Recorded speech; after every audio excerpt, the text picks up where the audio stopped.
Now, is it just me, or the character design of Adam Warlock actually looks like Henry Cavill? I think it looks very, very much like Henry Cavill. Let me know your thoughts in the comment section and let me know what you guys feel. Henry Cavill or not Henry Cavill? Adam Warlock.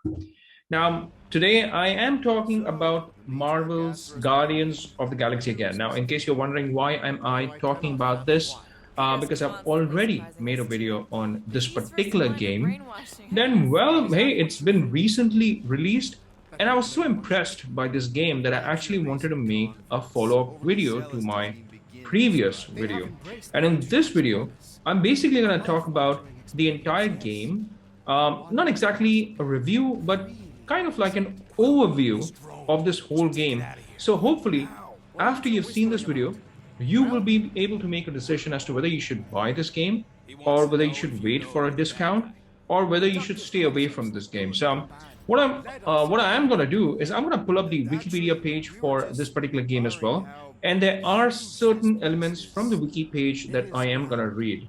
So basically, Marvel's Guardians of the Galaxy has you playing as Star-Lord. So although you've got all these other Guardians, you only get to play as one character, that is Star-Lord, and that is from a third person's perspective. So it is a third person action adventure game. So what you can do is, you can utilize your character Star-Lord. In this case, you can fly around in your jet boots, you can shoot at enemies, you can slide. So there are a lot of fun elements when it comes to the gameplay. Now, other members of the team would have Gamora, Rocket Raccoon, you've got Groot, and of course, you've got Drax, the Destroyer as well, who kind of accompany you in this adventure of yours. Of course, there are other players as well, like Mantis, not exactly players that you can actually control, or the AI, plays into the picture, but you do have Mantis as well in the background.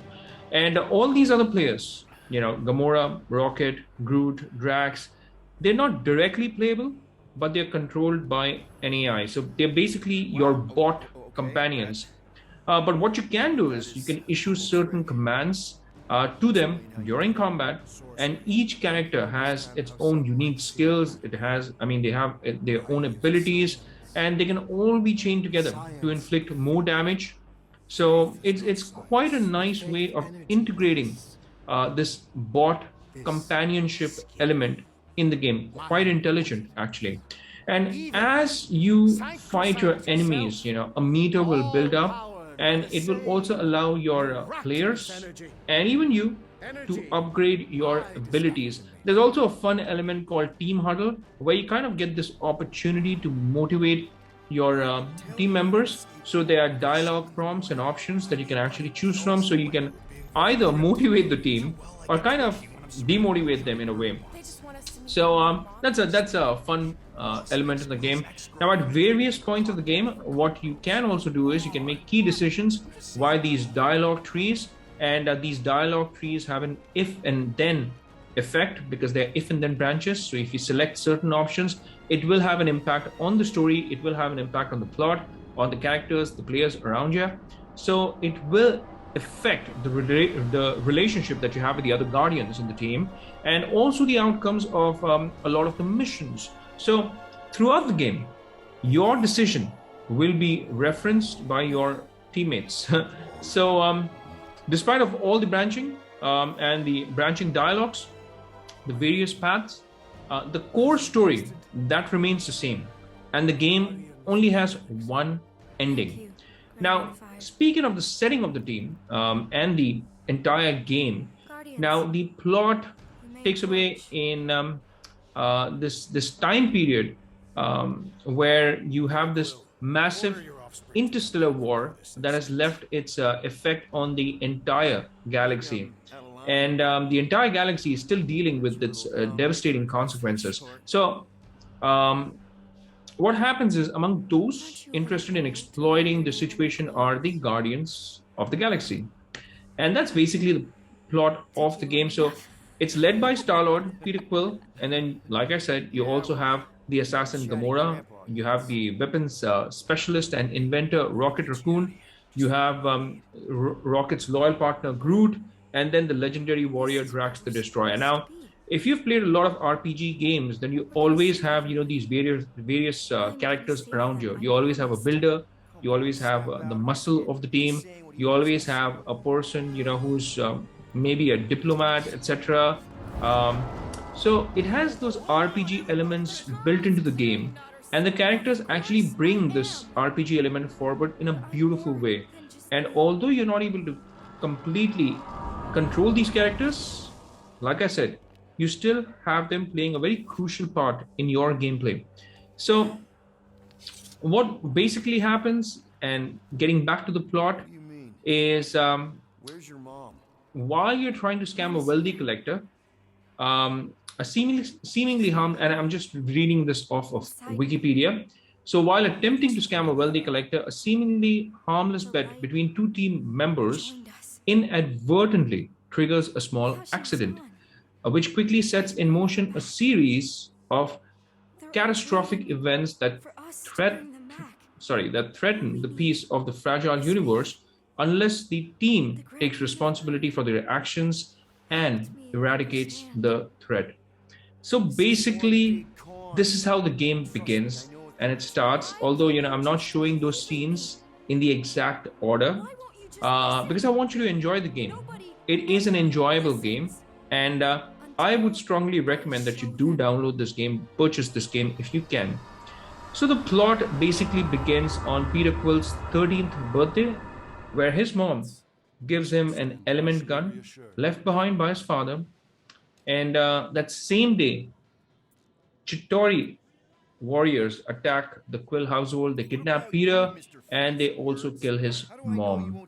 And many years later, we see that now Peter Quill, aka Star-Lord, has become the leader of the Guardians of the Galaxy. And in order to make some money, the Guardians head into the Forbidden Zone. It's a forbidden quarantine zone established by the Kree to store debris from the war so that they can capture a rare monster for their patron, Lady Hellbender. Very interesting character that you would get to meet. And what happens is they're forced to flee the quarantine zone when Peter picks up a yellow gem he finds and accidentally releases an unknown alien entity, which proceeds to tear apart the zone. So the Guardians escape, and they're intercepted by the Nova Corps. And you even have his ex-girlfriend, and there's a family element as well because there is a girl involved, a very young cadet named Nikki, who happens to be Corell's daughter. But Peter suspects that because of the timing of them meeting and some miscellaneous activities, he thinks that Nikki might actually be his daughter along with Corell. Now, how true is that? Well, you will get to find that out towards the end of the game. So basically, they steal from Lady Hellbender. Lady Hellbender is behind them. Then they have the Nova Corp, who's behind them. So it's a typical Guardians of the Galaxy affair. And what basically happens is Nikki is taken captive by a group. You could say it's more like a cult. And, they believe that Nikki is actually the matriarch and a very godly prophetic figure. And she's come to redeem the entire universe. And the game then revolves around this relationship between Nikki and Star-Lord, and how they go about rescuing her from this church. So that's basically the plot of the game.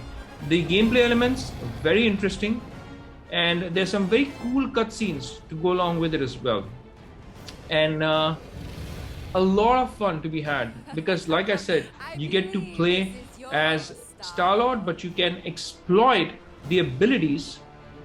Exploit is the wrong word, or take advantage of your companion's abilities and use it to your advantage. So a cool scene here. And then, towards the end of this game, you have some fun elements. The thing that I actually quite enjoyed about this game was the gameplay. Definitely, I believe it's a really smart way of integrating other Marvel characters and bringing them about. I think it would be fun for Marvel to do something like this even for their Avengers game. And they can actually learn from this really well. It's a solid model. And if they can replicate the same model for the Avengers as well, I think they would have a big success in their hands. So from that perspective, I think the gameplay element is very intelligent and very well executed. From the story element, the plot is very good. It keeps you hooked. Never a boring element because of the dialogue delivery as well. The dialogues, the voice acting is stellar, and you really enjoy the banter, especially between Star-Lord and Rocket Raccoon, and even Star-Lord and Adam Warlock. Adam Warlock, well, it actually reminds you of Thor from the movies. So you remember when Thor speaks to Star-Lord in the movies, you have this alpha male kind of an ego coming in, and that's an interesting element. So, and also, when we talk about Adam Warlock, I think that the character design, the face looks like Henry Cavill. Now, I don't know if I'm right or wrong, but do let me know in the comment section as to what you feel if you've played this game. If you also feel that the character was actually modeled after Henry Cavill. Well, excellent game. Highly recommended. You should download this and enjoy it. Well, that brings me to the end of this video, folks. I would say it's a wrap for this one, and I'll see you again in the next video. Until then, take care, stay safe, and may God bless you all. And again, comment about that Henry Cavill comment that I made. Do let me know, folks. Happy gaming, everyone. Enjoy yourselves.